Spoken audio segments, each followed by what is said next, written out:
तो स्वागत है दोस्तों आपका आपके अपने चैनल विष्णु स्टोरीज में। तो चलिए फिर शुरू करते हैं आज का हॉरर चैप्टर। अर्जुन मेहरा एक सच्ची घटनाओं पर किताब लिखने वाली एक लेखक थी। उनका परिवार पत्नी प्रिया, बेटी आन्या और बेटा कबीर पुणे के बाहर एक नए और शांत इलाके में रहने आए। अर्जुन ने यह घर इसलिए चुना था क्योंकि यहाँ पहले एक परिवार के साथ बहुत भयानक हादसा हुआ था। पिछली फैमिली को घर के पीछे बरगद के पेड़ से लटकाया दिया गया और उसकी छोटी बेटी श्रेया गायब हो गई। अर्जुन चाहता था कि वह इस रहस्य को सुलझाए और फिर से मशहूर हो जाए। जैसे ही वो सब घर में घुसते ही सबको कुछ अजीब सा महसूस हुआ।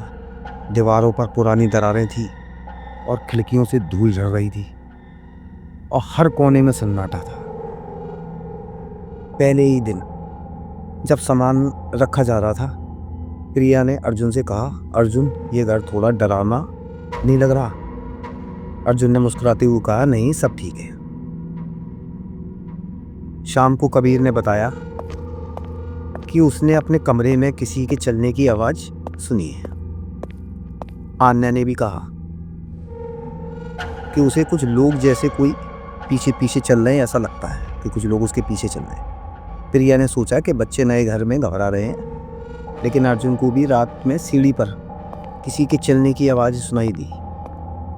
अगले कुछ दिन ऐसा ही चलता रहा। जैसे कभी कभी दरवाजे अपने आप ही खुल जाते तो कभी खिड़कियां खुद ब खुद बंद हो जाती, रसोई में बर्तन अपने आप गिर जाते और कभी कभी बिजली अपने आप ही चली जाती थी। तो ये सब उनके साथ होने लगा वहाँ पे कुछ ही दिनों में। एक दिन अर्जुन को एक शेल्फ जो बनी हुई थी, अटारी जिसे कहते हैं, उस पर एक पुराना डिब्बा मिला जिस पर लिखा था होम मूवीज। उसमें 4 फिल्म की रील और एक प्रोजेक्टर था। रील के नाम थे परिवार की आखिरी शाम, तालाब की रहस्यमय रात, जलती कार की चीख, नींद में साया। अर्जुन ने रात को सबके सो जाने के बाद पहली रील चलाई। परिवार की आखिरी शाम ये रील चलाई उसने। देखूं कैसी पिक्चर है। फिल्म में एक परिवार बरगद के पेड़ के नीचे खड़ा था। उसके सर पर काला कपड़ा और गले में फंदा था। अचानक एक डाली कट गई और पूरा परिवार हवा में लटक गया। अर्जुन डर के मारे कांपने लगा। अर्जुन ने फिर अगली रील चलाई, तालाब की रहस्यमय रात। तो उसमें दिखाया कि एक परिवार तालाब के पास खेल रहा है। अचानक सबको कुर्सियों से बांधकर पानी में डाल दिया गया। सब तैरने की कोशिश कर रहे थे लेकिन डूब गए। तीसरी रील देखी, जलती कार की चीख। उसमें एक परिवार बगीचे में मस्ती कर रहा है, खेल रहा है, कूद रहा है। फिर रात का सीन आया। उसमें परिवार को कार में बंद कर दिया गया। पास में एक आदमी खड़ा था पेट्रोल के डिब्बे के साथ। उसने पेट्रोल छिड़का और फिर उसमें माचिस दिखा दी और कार में आग लग गई। कैमरा जो है जलती कार के पास रुका रहा, लेकिन उसमें कोई आवाज़ नहीं है, सिर्फ सीन दिखाई दे रहा था। पिक्चर ही पिक्चर, आवाज़ नहीं थी उसमें। चौथी रील चलाई उसने, नींद में साया। सबसे डरावनी थी। परिवार अपने बिस्तर पर सो रहा था। कैमरा धीरे धीरे हर कमरे में गया। अचानक एक परछाई आई और उसने सबकी गर्दन काट दी। चादरें खून से भर गई। अर्जुन के हाथ कांपने लगे। उन्होंने नोटिस किया कि हर बार एक बच्चा उस पिक्चर में, इस रील में जो है वो गायब है। पूरी फैमिली दिख रही है मरी हुई, लेकिन एक बच्चा उसमें से गायब है। इसके बाद घर में और भी अजीब घटनाएं होने लगी। रात को दीवारों पर परछाइयाँ चलती, कभी किसी के हंसने की, फुसफुसाने की आवाज़ आती। एक रात कबीर अचानक चीखते हुए उठ गया और बोला, मुझे मत मारो, मुझे मत पकड़ो, और वह अपने कमरे के कोने में छुप गया। उसकी माँ प्रिया और अर्जुन उसे गले लगाकर पूछने लगे क्या हुआ।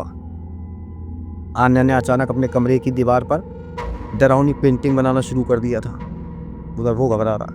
पेंटिंग में बरगद का पेड़, मरा हुआ परिवार और वही अजीब आदमी, एक अजीब से आदमी की पेंटिंग। जब प्रिया ने पूछा ये कौन है, आन्या बोली, ये मिस्टर बूगी हैं, मेरे दोस्त, ये तस्वीरों में रहते हैं।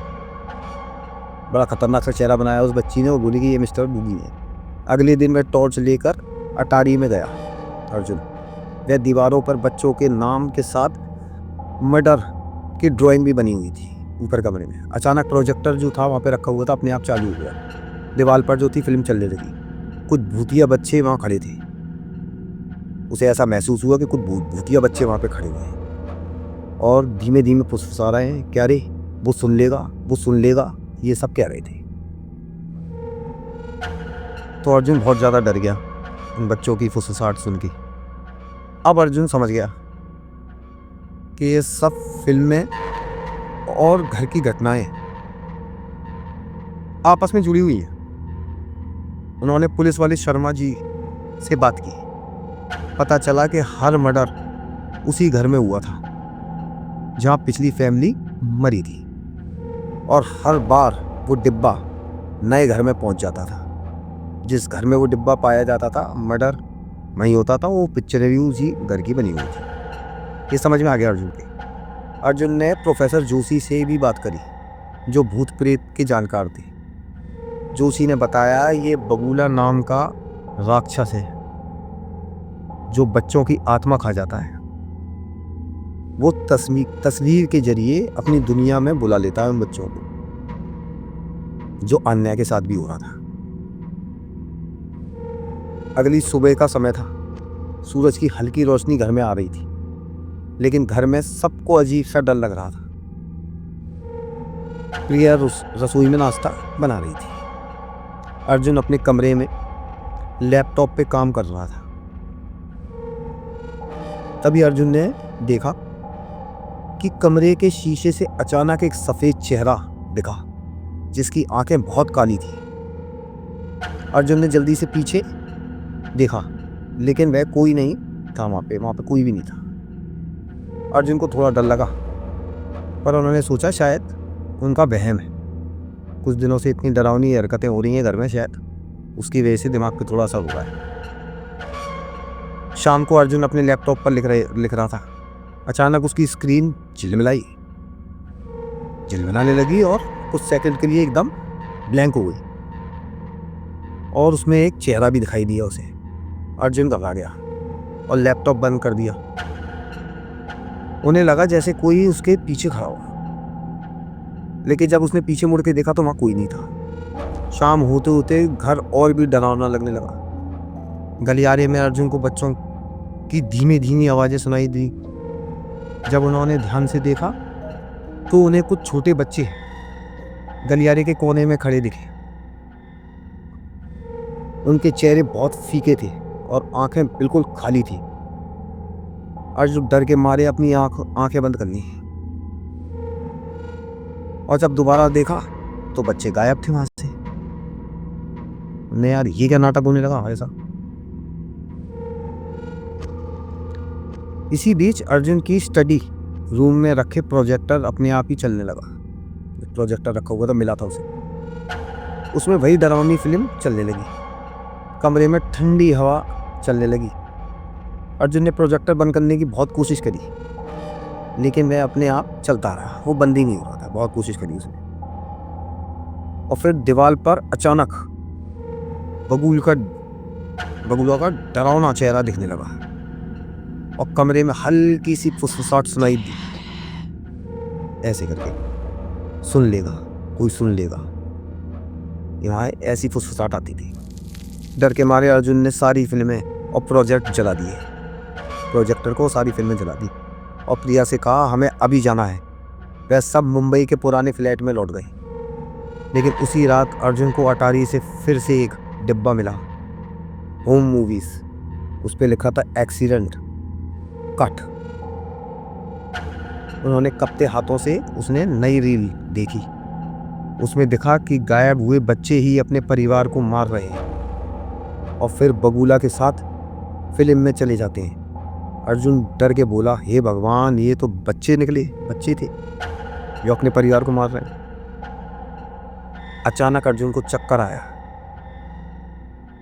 उसको समझ में आ गया कि उसकी चाय में कुछ मिला दिया गया था।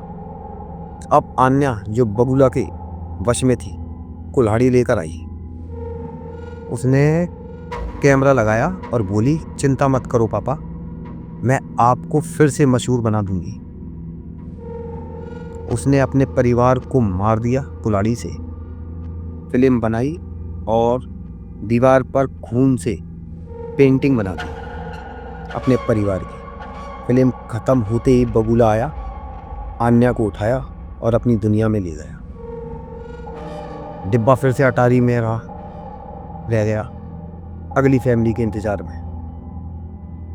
वो डिब्बा और प्रोजेक्टर पूरा एक फिर वहीं रह गया।